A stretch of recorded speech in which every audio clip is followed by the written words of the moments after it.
Okay, folks, so welcome back. This is Faith and Stereotypes, Christianity and Norse Religion in Assassin's Creed Valhalla. So, this topic was coming at some point. We couldn't really avoid talking about the conflict that is so much at the core of the 9th century world as it's presented in Valhalla. It would have been more surprising if this had not been a theme of the game. It is such a fundamental part of our image of the Vikings in popular culture that it would be a surprise not to see it in some sort of representation that is claiming to be at least somewhat grounded in historical reality. Is it historically accurate? Absolutely not. Which raises the question, why is it such a persistent theme? So, when it comes right down to it, this is rooted in northern medievalism. As we've discussed, the Vikings are seen as an ideal northern race. They are a group of noble savages. They're admirable for their ferocity, their hardiness. Let's be honest, for their general overwhelming masculinity. They're a warrior race because they're a northern race, and their faith practices are seen as part of this. I mean, even their gods fight. They fight monsters. They fight each other. They fight the end of their world. Odin may be kind of an odd duck who has bad intentions half the time, but he's still a god for warriors. Thor is indubitably a god for warriors. All of the things that attract us to Norse mythology are connected to what attracts us to northern medievalism. And the contrast almost writes itself for creators of any type. For those of you who are fond of watching or reading representations of the Vikings in various media, think about how often you see that implicit contrast between traditional northern beliefs and Christianity. How rarely the two are actually compared with any kind of nuance, and how frequently Christianity comes out on the losing side of any such comparison. I mean, that's not universal. There are representations that do better than others. I would argue that in some cases the TV show Vikings did quite well, in others not so much. But the fundamental problem here is that we actually know relatively little about the reality of the religious practices of the Norse, which is a problem I've touched on before. So how accurate can any actual comparison be? Not particularly, because it's rooted in modern ideas about Vikings and Christianity. It's influenced by the nature of the primary sources from the Christian accounts of reigning. After all, if you read them straight, if you take them at face value, this sort of despairing and oddly passive approach that many of the chroniclers in monasteries appear to have taken to the raids doesn't paint them in a really impressive light. But even there, you need to read carefully because there are plenty of stories of resistance, both told overtly and between the lines. Now,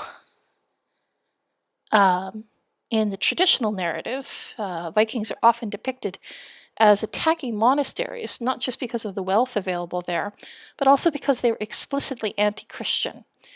This is due to the perspective of so many of our sources. Again, monks are not going to be happy about having their monasteries raided. They're going to interpret the motives and behavior of the raiders in as negative a way as possible. And I mean, medieval Christianity is prone to apocalyptic thinking as a matter of course. Now, were the Vikings actually anti-Christian?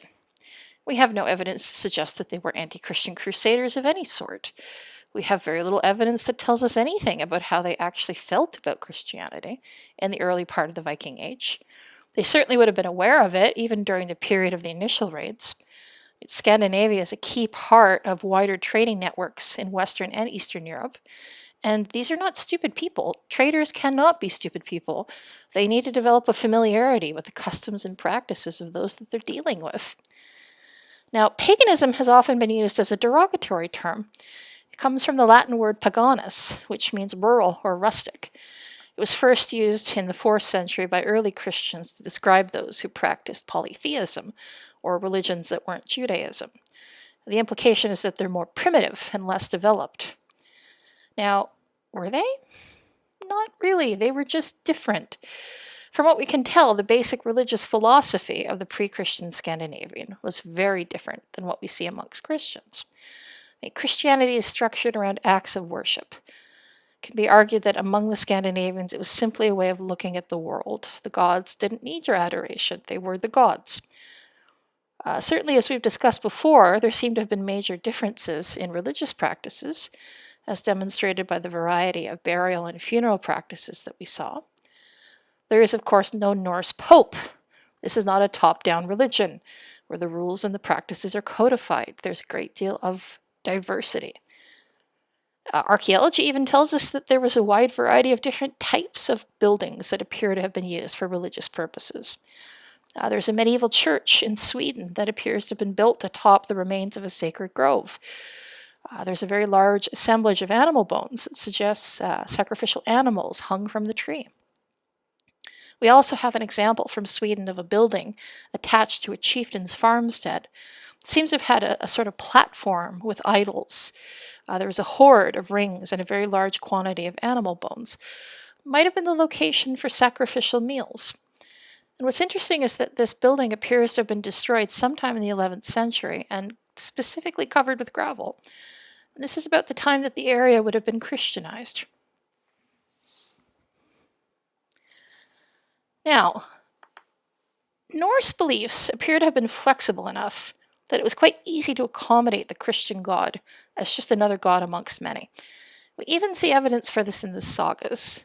Egil Skallagrimsson, who worshipped Odin, actually signed on as a mercenary with Athelstan of England and accepted the sign of the cross because, the writer tells us, it let him mix freely with Christians and heathens alike, but he could maintain his own faith if he chose.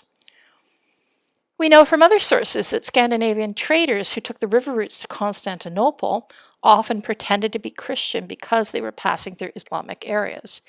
And if you're Christian, you're one of the people of the book, and you pay less tax. So this was to their advantage to masquerade as Christians.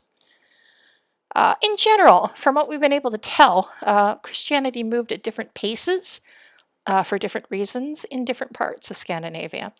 There's certainly missionary activity there from a very early date, at least the 820s, if not before. In the 820s, we actually see Harold Clack convert to Christianity at the behest of King Louis of the Franks. He's hoping to use Christianity to make himself king. It doesn't work. He's defeated and expelled from Denmark. But we know from archaeology that Christianity did work its way north. We find crosses worn as jewelry that appear in Scandinavian burials from the beginning of the 10th century. That's an example in the image there. It's kind of cute, actually. Now, the last amulets in the shape of Thor's hammer that we find in Scandinavian graves come from the early 1100s. So sometime in those 2 centuries, the change was conclusive. Scandinavian kings certainly used Christianity as a way to centralize and control their kingdoms. Perhaps the most forceful about it was Olaf Tryggvason of Norway, who converted his country by force with the help of English bishops. Now, was he as hardcore as he was portrayed as being? You're going to read some of Olaf's life, so you can judge for yourself. Now, even as Christianity is adopted by the Scandinavians, it's done in a very particular way, especially during the Viking Age itself. Christ is depicted as triumphant. He's the harrower of hell. He stands upright on the cross. He's wearing a crown of gold and not a crown of thorns. He's always depicted as a warrior prior to the 13th century in Scandinavian art. And in some ways, he actually takes on some aspects of Odin. There's no talk of the Trinity in Scandinavia until the late Middle Ages. Christ, meanwhile, is referred to at various times as King of the Wind House, Sole King of the Sun, he who fashioned earth, sky, and faithful peoples. There was a belief that following the white Christ would give baptized people luck. There is no sense that we can see in most of the early Scandinavian Christian texts of sin or redemption. So they had a very culturally distinct form of Christianity in those early years, which harkens back to some of what we were talking about with Arianism. All right, so there's a bit of dialogue as you arrive in England that really sums up the game's attitude towards the conflict between Norse and Christian religions. So they're sailing up the river on their longships and see a monastery. And Dag, who is one of Sigurd and Ivor's lieutenants, says, "Look ahead there. Is that what passes for a town? Plain brick and a single rune to their timid god?" And Sigurd says, that rune is called a rood dag, the cross upon which their god was sacrificed. It sits atop a monastery, a place of worship. And Dag laughs and says, that cross killed their Christ, and now they display it in worship? Bizarre. Now, Ivor, who's trying to be fair, says, we carve idols of our gods and make wishes before them, like our sacrifices to Odin. And then Dag just bursts out laughing and says, but we do not worship the wolf that killed him. That is the difference. So that's some interesting commentary on religious iconography, and it really establishes what the game's message is about the difference between these two religions. It lands squarely on the classic stereotype that associates Norse beliefs with strength, power, and warrior identity, and Christianity with timidity. The conversation continues with Dag rhapsodizing about how easy it would be to sack the place. And he even mocks the ritual drowning of baptism when they spot one happening on the shore. And this is the basic attitude the game continues to have towards Christianity. There are numerous friendly Christians, don't get me wrong. Ivor in particular runs into a lot of Saxon lords that he allies with, and a number of them are quite likable. So Oswald of East Anglia, for instance, genuinely cares about his people. He wants to make an alliance with the Danes who settled in East Anglia so that he can be an effective king for both peoples. But this requires a marriage alliance with a Scandinavian noblewoman whose brothers think he's laughably weak. Ivor has to teach him how to fight and adopt some of the mindset of a Scandinavian warrior for him to impress them that he's a serious candidate for kingship.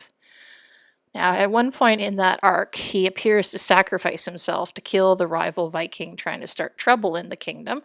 He's actually just taken prisoner, but his bride-to-be and her brothers decide that, hey, this kid wasn't so bad after all, and when he is revealed as being alive, the wedding takes place. It's kind of cute, actually. His wife is infinitely more badass than he is, but he's determined for a young guy, and Ivor's like, oh, you're trying. It's good. You keep trying. But he is definitely depicted as lesser than Ivor, and he improves because he models himself after the Danes. Now, another pair that are really interesting are Ceolwulf and Ceolbert of Mercia. Ceolwulf is the king that the sons of Ragnar put on the throne of Mercia in the first major arc of the game. He's Christian and an ally, but a kind of quietly reluctant one. He understands that the legacy of what he's doing is not going to be good, that he's basically collaborating with people that his people see as the enemy. But he genuinely thinks that this is the only way to ensure the Mercians come out of this as well as possible. So, you don't see very much of Ceolwulf, but every time you do, he's got a kind of quiet dignity about him. He's kind of admirable, I would say. He's making the best of a difficult situation. His son Ceolbert gets a little bit more screen time because he's sent for a time to live at the Ravensthorpe settlement, and both for his safety and to toughen him up a little bit, and to toughen him up in a little bit that is done in a safe way with sane Danes rather than having him pal around with Ivar the Boneless. Because as soon as he starts doing that again, he gets himself into trouble, and Ceolbert is constantly getting into trouble, to be quite honest. It comes to a very, very bad end. You fight alongside him in a couple of the arcs. He's probably the least stereotypical Christian NPC, in that he does actually stick to his faith, but he also grows as a warrior. And the Saxon aristocracy, we have to remember, was a warrior aristocracy. That's a real thing. They're not weaker than the Danes in any way, shape, or form. But poor Ceolbert is betrayed and murdered in the end by Ivar, who's trying to set off a conflict between the Danes and I think it's the Welsh in that arc, or is it the Picts? I can't recall. Britons, in any case, not Saxons. There's a touching moment, actually, later, where if Ivor goes back to Tamworth Fortress, if he checks out one of the outbuildings, he is actually able to see Ceolbert's grave and to spend a moment, basically praying for him. And it's kind of nice. He wants Ceolbert's god to look after him, basically. He was very fond of Ceolbert. Now, Alfred of Wessex, of course, is the major Christian NPC in the game. Spoiler alert ahead. He is the hereditary head of the Order of the Ancients in England, but he has a major problem with them because they're explicitly not Christian. They basically worship the Isu. So he brings about their destruction by manipulating events and steering Ivor towards hunting them down. He masquerades as an informant, the poor fellow soldier of Christ. There is only actually one time in which he directly engages Ivor's service, and that's in Winchester itself, his capital, when his life is threatened by another member of the order. He makes a deal with Ivor to get rid of the other order members in Winchester, but reneges on it in the end. Instead of the boatload of silver he promised, he has his reeve give him a cross and says, convert to Christianity and live among us, or be prepared to die pointlessly somewhere on a battlefield. Ivor's like, well, screw you, and Alfred makes him persona non grata in Winchester, and you wind up having to flee the city. It's not cool. Now, you see Alfred again at the end of the Order arc when you discover he is in fact the Grand Magister and brought all of this about because he wants to create a new order, a Christian order. So this is very clearly where the Order of the Ancients transitions towards the Order of the Templar Order that you see in later Assassin's Creed games. I keep thinking we'll see more of Alfred in the Year 2 DLCs. Maybe that's just wishful thinking. He's an antagonist, but he's not a villain, really. Everything he did for a good reason. And he was ruthless, but he was clever. He's a fascinating character, really. Now, we've touched on some of the moments you do see Christian religious practices in the game on the lecture on monasteries. There are a few more worth noting because they do fit into these stereotypes that we discussed. So, when you're in Jorvik, which is York under Viking control, there's a world event called Deviled Water that relates directly to baptism. There is a man in a boat refusing to jump into the river. Understandably, here in Jorvik in wintertime, it would be very cold. But he doesn't want to be baptized because it would involve him jumping into the river, and the priests on the shore are getting increasingly frustrated with him. Ivor can get him into the water a number of ways. The way I did it, I didn't realize that there were any other ways, is I just went down and I stole his paddle, and he thought I was going to attack him, and so he jumped into the river. But apparently the approved way to get him to jump into the river is to stand up top, light a torch, and toss it down onto the boat to set the boat on fire so that he has to jump. I've got to try it that way at some point. I really do. The priests are funny because they're all like, oh, thank God, finally, and thank you too, heathen. It really is nice and comedic. Now, there's a different world event in Grantbridge. It's a little scarier. You encounter an apparent priest who tells you, I have given myself to God, nothing can make me angry, you can do whatever you want to me, I will not be angry. And he goads you into destroying all his goods and let him prove that he no longer needs worldly possessions. So Ivor kills his cow, wrecks his house, lights the house on fire, and he gloats about how he feels nothing. But then he stands up from his stool in the middle of this gloating soliloquy, and you see a key there. So if you use the key on a locked door behind the house, you find a bunch of dead bodies. So it's religion as cover for mass murder. Very creepy. Ivor, of course, then has to kill him. And there's a similar world event where you meet a grieving monk whose monastic brothers were all killed by the Danes, and so he's hiding out in a tomb, basically, and is determined to murder all the Danes he encounters. He's at least not passive, but Ivor does kill him in the end as well to finish the event. Now, something that's a little bit more interesting is something that happens at the beginning of the Winchester arc. You meet Sigibald, and he is Ivor's contact in the city, the man to whom he gives the passphrase that was given in the letter from the informant. Now, Sigibald is a very clearly learned monk, and he demands that Ivor demonstrate an understanding of Christian theology before he's allowed to progress to meet the person he's there to see. Now, if Ivor has built up their charisma by fighting enough, they can talk their way out of it. Otherwise, he has to go and read up on the deeds of Christ to answer the riddles.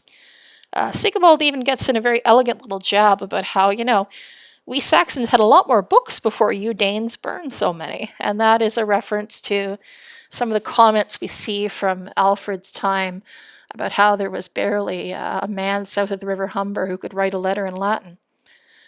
Now, Ivor is surprisingly patient in picking up the details.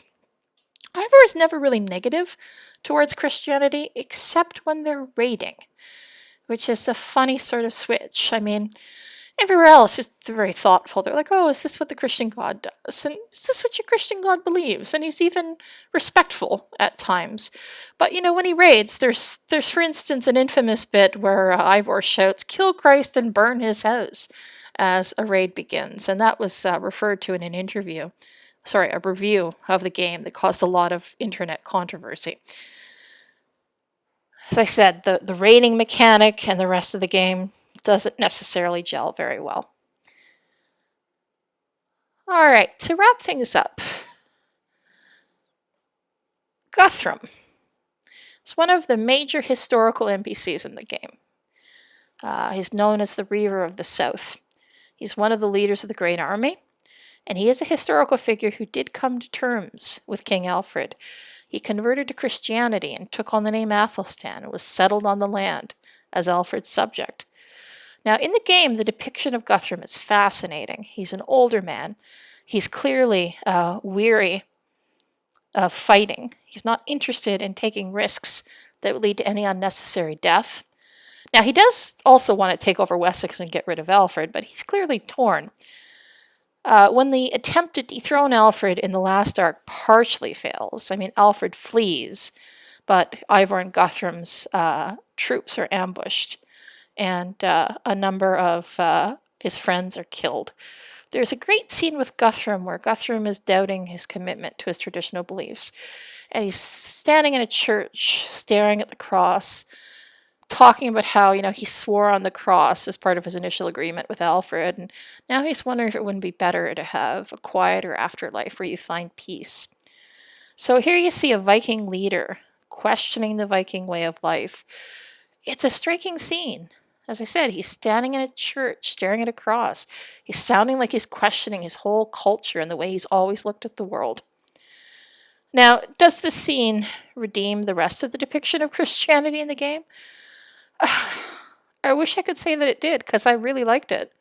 And I thought it also nicely subverted a lot of the stuff that you would read as colonialism in the game as well, because he's like, was any of this worth it? What did we win in the end? But with regards to Christianity, there's still an awful lot of killer nuns and order members pretending to be Christian and using the church as cover for doing horrible things, just for the sake of having power over others. It definitely could have been done better. This is something that I think the game actually really failed at. There are moments of brilliance and moments of fascinating historical representation, but it fell headlong into some of these classic stereotypes and never really got back out again. So very much a mixed effort on that front. Okay, so I think that will do it for today. Thanks very much, guys, and I believe all 3 of these recorded successfully. I'm going to be very sad if it turns out that they didn't. I will see you all at the Zoom sessions next week.